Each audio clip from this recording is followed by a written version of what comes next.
Guten Abend, meu nome é Walter Wolf, tenho esse canal aqui no YouTube para falar de aulas de alemão, ensinar alemão para você. Se você ainda não está inscrito no canal, que está escrito aí, Walter Wolf, Deutsch, Português e Verbindung, se inscreva já, clique no sininho para receber novas notificações, me acompanhe e aprenda um pouco ou muito de alemão comigo aqui no YouTube. Hoje eu quero fazer um vídeo sobre fonética alemã, explicar os fonemas das vogais em alemão. Die Vokale, está aí, die Vokale. Quais são as vogais em alemão? As vogais em alemão são o A, E, I, O, U, típico, né? Característico também do português, as 5 vogais do português, A, E, I, O, U. Mas nós temos mais 3 vogais em alemão, que é o E, o A tremado, que tem o som do E, o Ö e o U. Mas vamos começar com as vogais que nós temos em português, o A, E, I, O, U, e vocês vão ver que tem algumas pequenas diferenças entre o alemão e o português, mas que é importante entender essas diferenças e entender como se pronuncia corretamente as vogais em alemão. Inicialmente eu quero deixar aqui para vocês o conceito do que é uma vogal, o que é um fonema de uma vogal. Nós temos vogais, consoantes, semivogais, mas o que é uma vogal? Vogal é todo fonema que você deixa o ar passar livremente entre a sua boca, sem nenhuma interrupção, sem nenhuma interferência, sem nenhum impedimento da passagem do ar, com a boca entreaberta. Por exemplo, quando você diz A, esse fonema sai espontaneamente e não existe nada, nenhum órgão bucal que impede, que faz a interferência da saída do ar. Então isso é uma vogal, diferentemente da consoante, onde há um impedimento, algum órgão bucal, a língua ou a boca, que tenta impedir a saída do ar, como por exemplo no fonema R ou F. Isso é uma consoante. Então, vogal, o ar sai livremente. Vamos iniciar então com a vogal A, o mesmo A do português, mas em alemão ele tem duas características, né, um pouquinho diferentes do português. Em português você pode ter o A bem aberto, como no caso de faca ou casa, a embocadura é aberta, né? Mas você pode ter o A também fechado, foneticamente fechado, como em banco ou maçã, né? No português o A seguido de consoante M e N, ou o A com o tio, ele tem um som fechado, banco, né? Maçã. No alemão não, sempre aberto mesmo, seguido da consoante M e N, como está aí na tela a palavra Frankfurt, a cidade alemã, Frankfurt ou Hamburg, seguido de M e N, o A, mas ele mantém um som bem aberto, Frankfurt, Hamburg.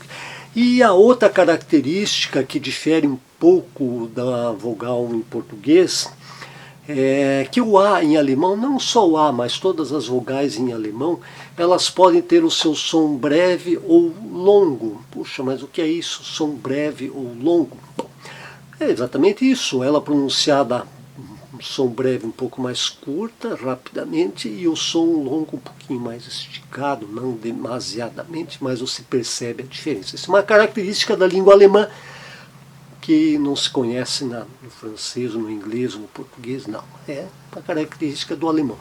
Como é que eu vejo essa diferença? Essa diferença ela está representada na transcrição fonética da palavra no dicionário. Após a palavra no dicionário, ela aparece lá com 2 pontinhos, significando que aquela vogal ela tem o som mais longo. 2 pontinhos, o som mais longo, sem os 2 pontinhos, o som mais curto. Então, o A mais longo e o A mais curto. E cabe aqui uma observação: isto vale somente quando essas vogais elas estão na sílaba tônica da palavra. Então, perceba o seguinte, na palavra Katze, Katze, veja que o A está na sílaba tônica e ele tem um som breve, Katze, Katze. Agora veja lá na palavra Sahne, Sahne, Sahne. Ele tem um som um pouco mais longo e está representado na transcrição fonética pelos 2 pontinhos. Bom, quando é que eu sei quando o som da vogal é curto, breve ou longo. Sempre que a vogal, e nesse caso específico aqui nós estamos falando do A, sempre que o A vier seguido por duas consoantes iguais ou não, o som é breve. O som é breve. Katse, um som breve. Agora, quando o A vier seguido de uma consoante, somente uma consoante, ou com o H, ele tem um som longo, como em zane, zane. E está representado aí com os dois pontinhos na sua transcrição fonética. Bom, e o I? O I tem o mesmo som do português, sempre I, diferente do inglês, onde ele pode assumir o fonema de I, o fonema de I, mas o alemão sempre I. E ele pode ser também, como todas as vogais, ter o som mais longo, o som breve, e você percebe isto na seguinte palavra, quando eu digo BT, BT. Veja que esse I, está ali na transcrição fonética, tem o som breve, porque ele tem dois T's após ele vem seguido de duas consoantes, iguais, inclusive, então tem um som breve, BT. Do mesmo modo, veja, na palavra lavine, lavine, como ele tem um som mais alongado, porque ele é seguido de apenas uma consoante, lavine, som longo. Então, BT, breve, lavine, longo. Olha agora que interessante nessas duas palavras, na palavra still, still, o I seguido de apenas um L com um som alongado, e na palavra still, still, seguido de dois L's com o som breve, still. Bom, e o U? O U também tem sempre som de U, diferentemente do inglês, onde ele pode assumir fonemas diferentes. O U tem sempre o som de U, como em português. E ele pode ser também ou breve ou longo. Veja só na palavra Hund, Hund, duas consoantes que o seguem, o som breve. E na palavra Hut, Hut, uma consoante que o segue, e os dois pontinhos na transcrição fonética indicando que ele tem o som mais alongado. Bom, o E e o O eu deixei para o final, porque eles têm características também semelhantes ao português, de ter a possibilidade de ser som aberto ou fechado, né, o E e o O. Então, o E e o E, vamos tratar inicialmente do E, o E sempre considerando nas sílabas tônicas, vogais, sempre considerando nas sílabas tônicas.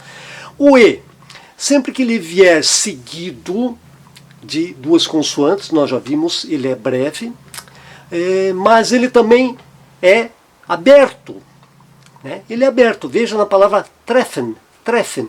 Esse E, seguido de duas consoantes, além de ser breve, é aberto, treffen. Ou na palavra Kellner, Kellner, Kellner, ele é breve e aberto. Então, seguido de duas consoantes, ele é aberto e breve. Agora, olha na palavra rede, rede. Ele é seguido de apenas uma consoante e, portanto, tem um som longo, mas também fechado.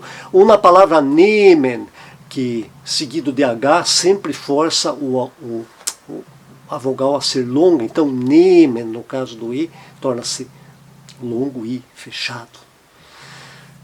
Bom, do mesmo modo, o O. O O, na sílaba tônica, ele pode também ser aberto e fechado, como o E, seguindo os mesmos critérios. O O, seguido de duas consoantes, e ele estando na sílaba tônica, ele vai ter o som aberto. Olha na palavra kommen, kommen. E, naturalmente, breve, porque é seguido por duas consoantes. Então, kommen. Olha na palavra sollen, sollen, também aberto, e o som aberto e breve, porque vem seguido de duas consoantes. Então, kommen, sollen, sons abertos e breves, porque vêm seguidos por duas consoantes, não necessariamente iguais, como, por exemplo, na palavra bombe, bombe também, duas consoantes diferentes, mas fazendo com que o O se torne aberto e breve. Agora, um som fechado e longo, olhem a palavra note. Note, uma consoante só seguindo o, faz com que ele fique o som longo, está ali na transcrição fonética, os dois pontinhos estão lá, note, longo e fechado. Bom, eu fiz aqui nesse vídeo uma explicação bem rápida sobre a fonética relativa às vogais, algumas vogais, né, em alemão de vocale, o A, E, I, O, U também, constantes no alfabeto português. Então, A, E, I, O, U, de vocale em alemão, e expliquei as diferenças entre os sons abertos e fechados, a importância da sua pronúncia correta e a diferença entre os sons breves e longos das vogais em alemão. Se você gostou do vídeo, por favor, clique no gostei e me siga e aguarde que novos vídeos virão para falar um pouco de fonética, um pouco da gramática, um pouco do ensino da língua alemã. Até o próximo vídeo. Tschüss!